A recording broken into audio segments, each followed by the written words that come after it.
I'm Phil Gallagher, along with BNEWS reporters Tad Stefanak, Robert Paris, and Veris Conley, Giuliana Magrane with sports, and Gretchen Carey with the community calendar. Thank you for joining us. Town Clerk Amy Warfield has announced her retirement after serving the town of Burlington for 19 years. In a letter released to the public Tuesday morning, Warfield writes, "It has been an honor to serve the citizens of Burlington. I'm deeply grateful for the opportunities I have had to contribute to the success of the town over the past 19 years. Warfield made the official announcement at Monday's meeting of the Select Board. Here's a look at what she had to say. There's my letter, kind of spelling everything out. Like I said in the letter, I mean, it's been one of the best experiences of my life. I've enjoyed working here. I've enjoyed all the collaborative work that we've done. It's a great town to live in. We moved in '83, so it's been a great town to live in and work in and just be part of. So I greatly appreciate that opportunity. Voted to place the office of town clerk on the ballot at the annual town election on April 5th to make it an appointed position. The duration of the term of Amy's term will be for the 1 year remaining. If you have questions or maybe a potential candidate, please contact the town clerk's office. If the warrant article passes, the position will be open outside of the town or in the town for any qualified applicant. Also at Monday's Select Board meeting, Burlington Police Chief Tom Brown was before the board requesting approval for new officers to join the Burlington Police Department, as well as to appoint 2 recently retired officers to special police officers. The new full-time police officer, James Dawson, comes from the New Jersey State Police and holds a Bachelor's of Science in Psychology. Dawson is set to begin with the BPD on January 20. The 2 retired officers, Harry Sawyer and Detective Keith Shepard, were being requested for the position of Special Police Officer. Officer Sawyer started with the Burlington Police in 1988 and has served for 37 years. He was with the Northeastern Massachusetts Law Enforcement Council Regional Response Team and was a SWAT team member. Officer Sawyer served as Senior Patrol Officer with the Burlington Department since January of 2021. Retired Detective Keith Shepard became a full-time officer with the department in 1998, serving 26 years. Detective Shepard was a DARE officer, a transitional community services officer, the scheduling officer, a school resource officer at Marshall Simons Middle School, and eventually assigned as the youth services detective at Burlington High School. The Select Board unanimously approved all 3 appointments. The Civic Expo returned. The 2nd annual Burlington Civic Expo was held Wednesday evening, just down the hall in the BHS cafeteria, with many town departments and nonprofit organizations in attendance, showing how they can help to make Burlington the thriving community it is. BCAT was also in attendance, and BNEWS reporter Tad Stefanak spoke to event organizers and attendees. Let's take a look. The Burlington Buzz's Nikki Cadillac and Town Clerk Amy Warfield organized Burlington's 2nd annual Municipal Expo. With an array of town departments and local nonprofits represented, BCAT spoke with some of the participants.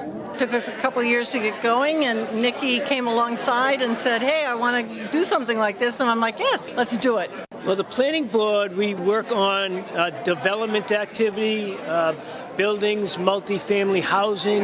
Officer Zuko is our search and rescue dog in training, and he's also a therapy dog in training. And hopefully in the next year, he'll be fully certified and we'll be able to roll him out in full capacity. And we're so excited. We have so many building projects going on right now with the new Fox Hill. There's pictures of it right here. And the new high school we're hoping to plan out. You know, we're really trying to build community starting with the kids. So we'll start that sense of community early, and then as they travel through the schools, you know, we'll just hopefully foster the sense of the community. Veterans and family members file for state and federal benefits through the VA or the Massachusetts Office on Veteran Services. I think that the more people come, the more people are just engaged and curious and getting to know each other and getting to know the people who are representing them on a daily basis. Our office is here to support commerce really in a lot of ways, but we think of it as supporting livability because we look at, the tax revenue, jobs, programs, policies, and then also the small piece is about helping business permit in town.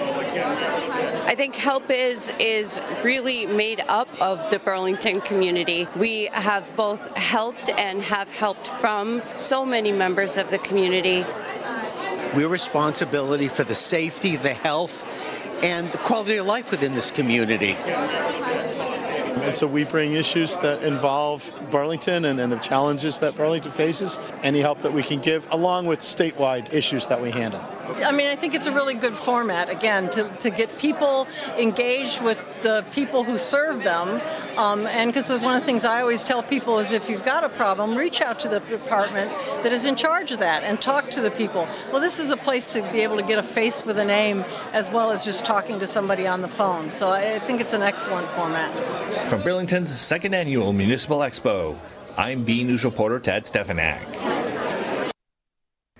The Pizza Works, a restaurant that has been part of the Burlington community for over 2 decades, recently announced a change in ownership. Kenny Agahigian, who has run the Pizza Works for 17 years, recently announced he is stepping away on Facebook, citing wanting to spend more time with his family and grandchildren.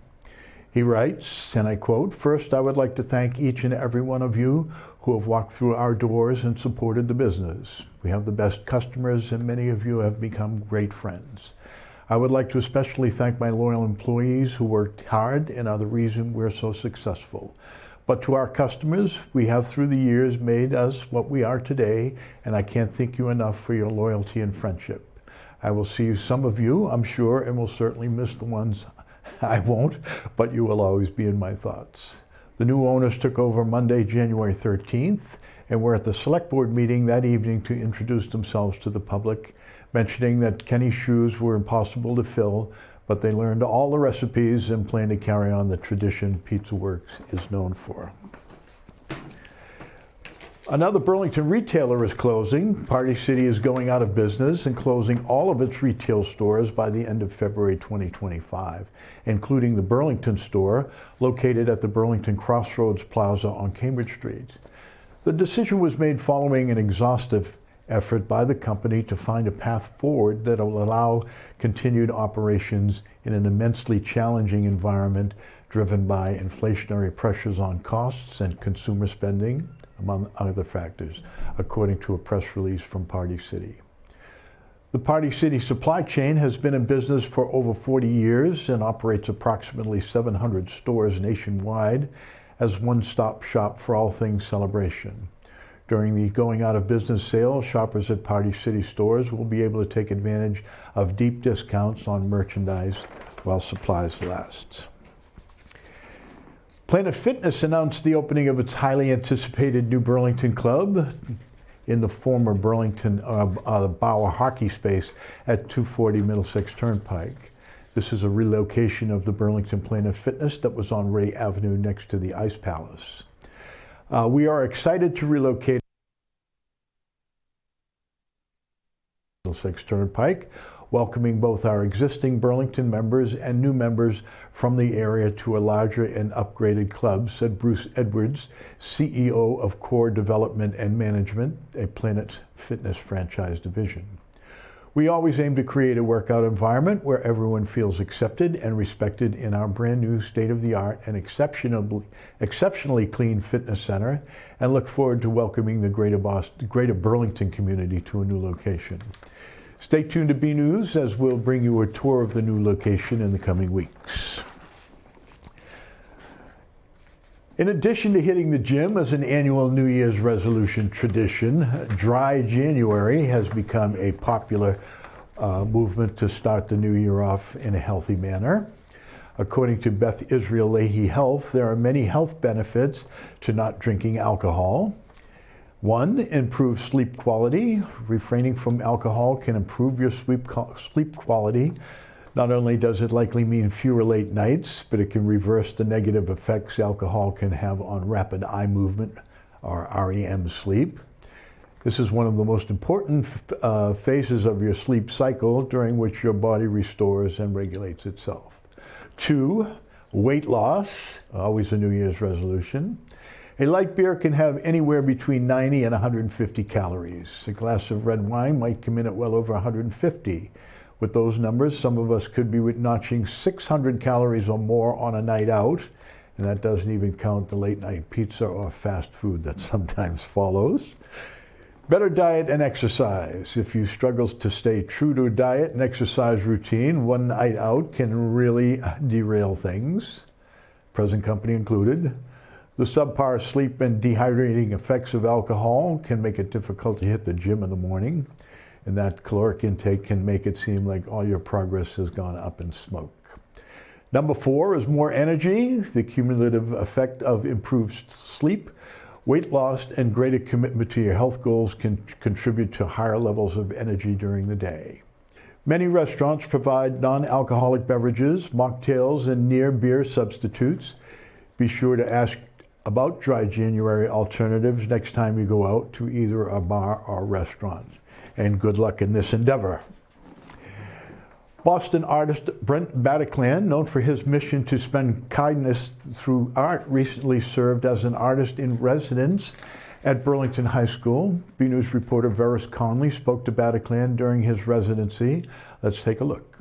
The Burlington High School recently got a surprise return guest speaker, Bren Bataclan, who came to speak to the kids about spreading kindness, but not just with their words, through their art. And Bren not only returned for a day, but for an entire week, thanks to a grant funded by the Burlington Education Foundation. As a kid, as soon as I got a hold of a pencil and a paintbrush, very young, maybe a year and a half, I started to create art. So I tell students, art chose me. I had no choice whatsoever. I grew up in San Francisco and I saw lots of street art, but I wasn't the type of person who would vandalize a wall. A little over 20 years ago, I started to give away paintings around Cambridge and Boston. Instead of painting on a wall, I left paintings propped on park benches with a note that said, this painting is yours if you promise to smile at random people more often.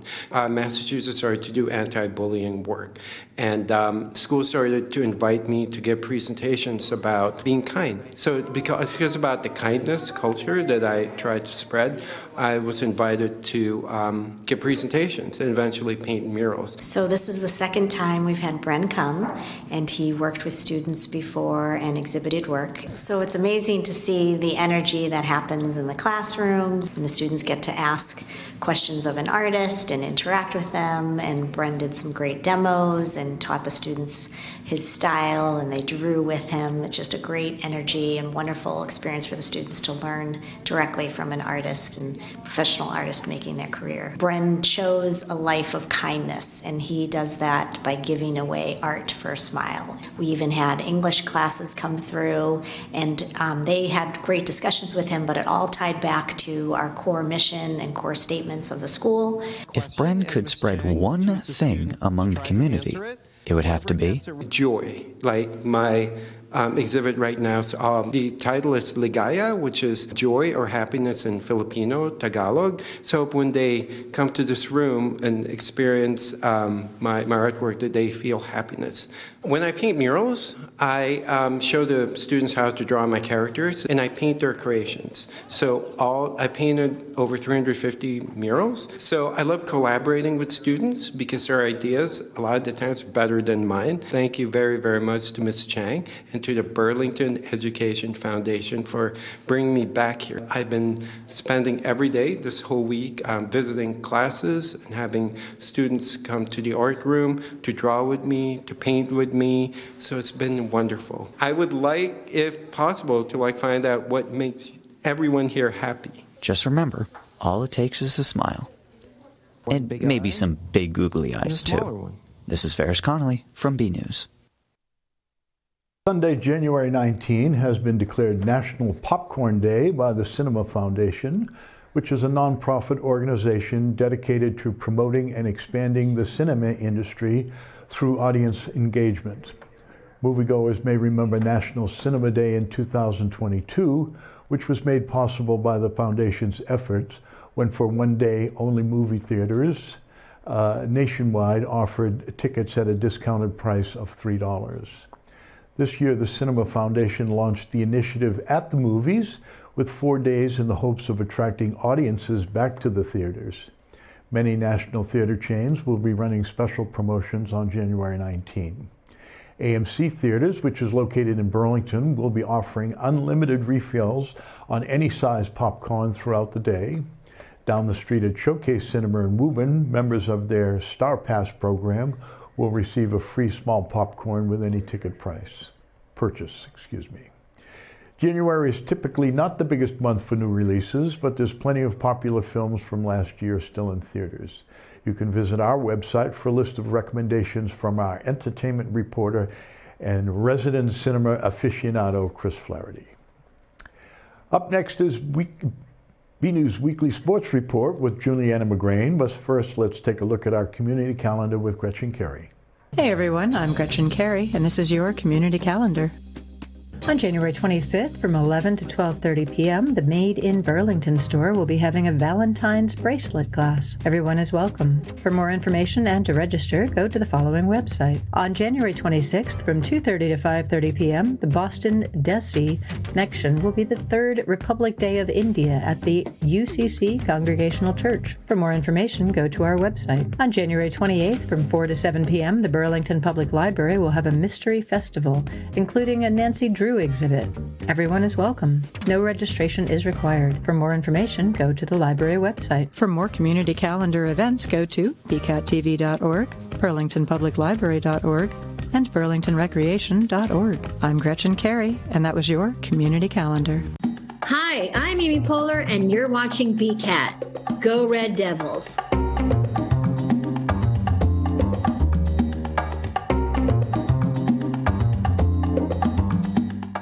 Everyone, I'm Giuliana Magrane, and this is your weekly sports report.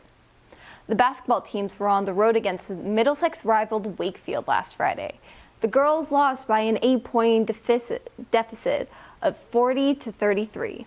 The boys won in a thriller of 51-50. Ryan Ellis scored the winner with seconds to spare.